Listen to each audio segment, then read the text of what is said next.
Welcome to the Boomer Briefing Podcast, where we help you solve a critical business issue in 20 minutes or less. I'm your host, Jon Hubbard, and with me today is Sandra Wiley. Hi, Sandra. Thank you for being on this episode of the podcast.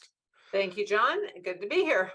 Sandra is our president and one of our consultants. And Sandra, I know this is a topic you love, and that is leadership. And in this episode, we're going to talk specifically about building a firm of leaders. You know, it can be easy, I think, sometimes for leaders within organizations because they have so much going on. They're being, they're responsible for so much that it can be easy to forget that a big part of your role is to actually build leaders within the organization, not just solve problems on your own, but actually build leaders within the firm. So I want to start with the first question, Sandra. Why is it important to build a firm of leaders? You know, I've been thinking about this topic a lot lately. We work with a lot of leadership teams within firms when we're talking to them. John, you and I interact almost exclusively with leaders of the firm. But, you know, what we're finding is that leadership is not a title. It's not ownership. It's not partners. It's not managers. What it is, it's a mindset. And many, many different people within the firm can have that mindset. And the more people who can learn how to lead, the higher level your firm can reach for and obtain. So I really think that leadership should be a mindset and it should not be a title. And when we talk about our firms today, one of the big topics that we hear all the time is about succession. And when we talk about succession, it can be super scary, not just because of replacing partners, but replacing everybody in the firm who might be finding another path for themselves, right? So if you have a firm just full of leaders and you've developed a firm full of leaders, that succession issue becomes much less scary because you've got people at all levels and at all the time that they've been there, right? The legacy people, it's not about legacy either, right? All of a sudden you open the door to succession not being even an issue. So I think leadership should be a tenet of your firm. It should be something that you talk about and that you talk about openly with everyone from the interns all the way through to the partners. Yeah. And the word that came to mind for me, maybe this was the word you were possibly thinking of, was kind of the life cycle of everyone within the organization. It's almost like, it's almost like a conveyor belt, right? Where you have different people, different life cycles within the organization, and we have to make sure that there are no gaps. And so leadership at all levels is what you're talking about, which I think is a really, really important point. So as you do work with firms in this area, Sandra, what is your advice, tips, strategy, some key things our listeners can do to really start to build a firm of leaders? You know, I believe that it starts first and foremost at the ownership level. So I do think it starts with those that own the firm and that have a stake in the firm as being a shareholder and owner. But when I say that, it starts with really building a firm of trust. And I think if there is trust sitting at the kind of in that ownership place, that hub of the firm, then it will permeate throughout. So I really believe trust is the first place it has to start. And then you have to have some crucial conversations with those people that are sitting in leadership positions today about the mindset that they have. If they believe that there's only a few people in the firm that have leadership skills and that need them, then I think that is somewhere to start, because I don't believe that. And I believe that most ownership groups need to have that conversation about not just themselves, but everybody in the firm, and how do we get them the appropriate training or the teaching that they need in order to become leaders. And then when owners believe that everyone has the capability to learn and lead, the entire culture changes. And that culture of ongoing leadership at all levels with everybody, that will make you just a superb firm. I would say that next is about training. It's absolutely necessary. We're not born leaders, much to everybody's dismay. There are some people that learn it faster than others, but we're not born as leaders. We are born to learn a lot and to educate ourselves and to figure out how to be leaders. but we have to have people in the firm that give us the ability and and they open the door to let us have that leadership. And that comes from mentoring, it comes from coaching, it comes from going to classes. But the reality is, I think you have to have some training and then build leadership into the roles and the responsibilities of every single person in the firm. Now, that doesn't mean they're going to be supervisors of everything, but you can build it in that they could lead a committee, they could lead a project, they could lead a training session, they could develop and lead a training session, or a host of other things. There's many other things, but build it in from the time they become a part of the firm so that it becomes natural for them to be a leader. And then you and I have talked about this a ton, but I always have to throw it in whenever we're talking about leadership is when you give them that responsibility, being a part of their roles and responsibilities, you also have to give them the authority to make some decisions and to live on their own. Now, that doesn't mean they're not going to make some mistakes. They're going to stumble. They're going to fall. In fact, they're going to fail occasionally, right? We all did. If we look back at our lives, we all have. But that means that they're growing. And that means that they just need a little bit more mentoring, a little bit more coaching, a little bit more training. They'll get there. But I think those are some things that I think firms should do in order to really pump up their leadership. That was a lot of good information, Sandra.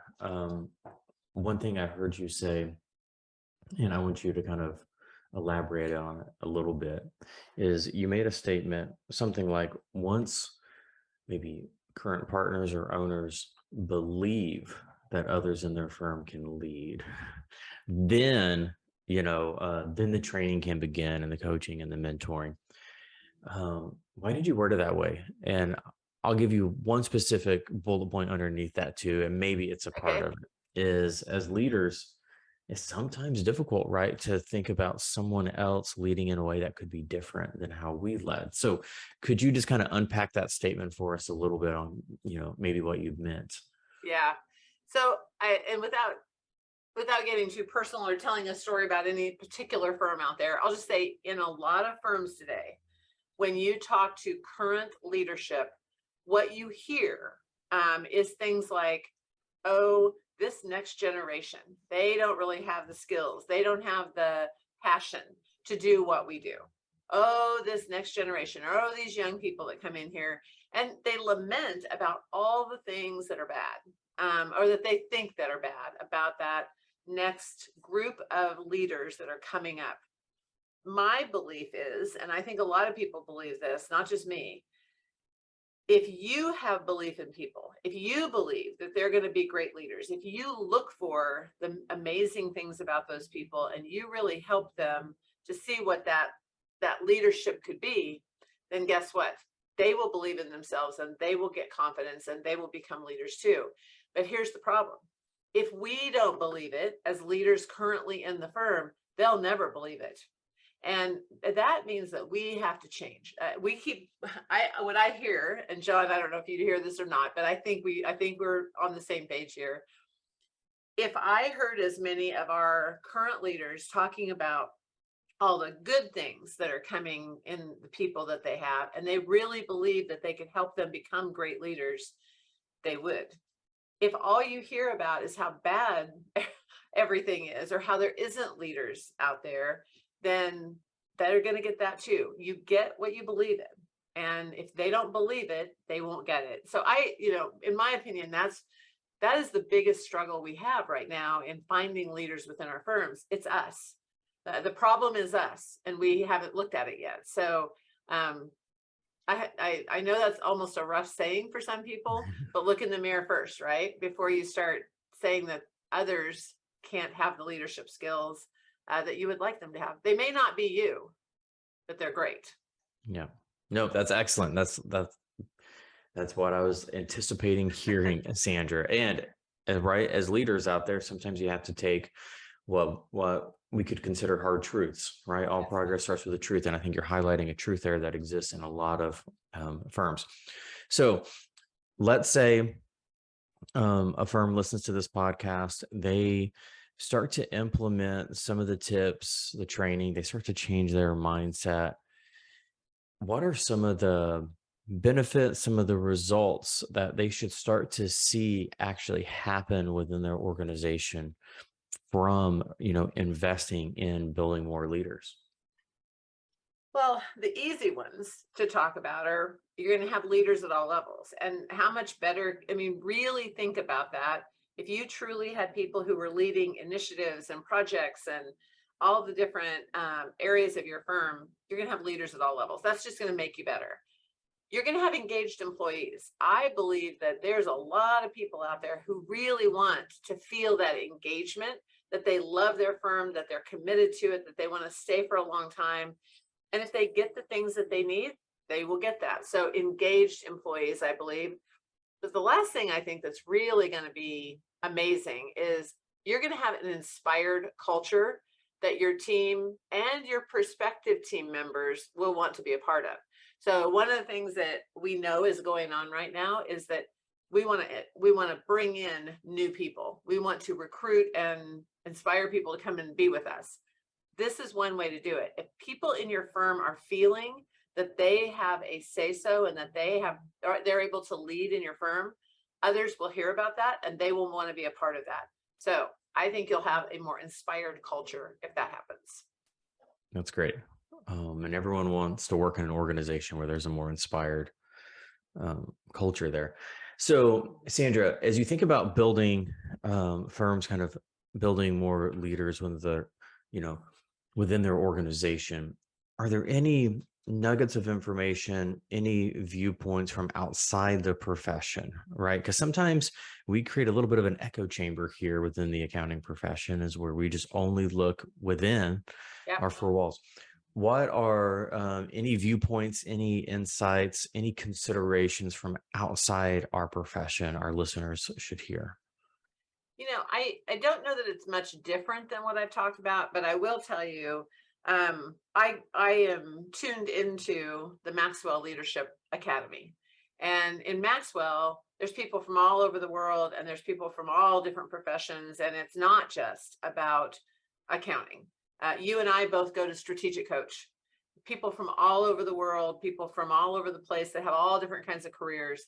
And, leadership is a trait for all companies, and all companies should be thinking about how to inspire and get people to commit to being better leaders. So I don't think that it's just our profession, but I also think that it's a mindset that everyone should develop, and it doesn't matter the kind of job you have, and it doesn't matter what profession you're in. Leadership is a skill we all need to look for. Yeah. Awesome. So, Sandra, as we round out our conversation here, what are the first step or two our listeners should take, that as soon as they stop listening to this podcast, if they want to go and maybe think more about this topic, start to create some strategies, maybe start to have some conversations within their firm, what are some next steps you have for our listeners? The first thing I would tell anybody out there is have a really deep and critical conversation with your ownership team.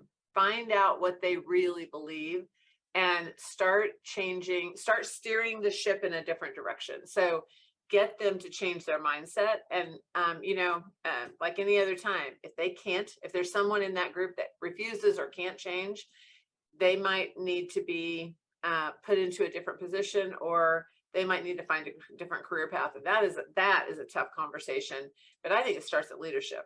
And then, how do you really feel about this concept? Ask the question, do you believe that everyone can be a leader if they choose to learn how to? And ask that question. And then look at all the levels and determine training that you can implement to upskill the people in your firm today. So look at interns, look at entry level, look at managers, look at directors, look at partners.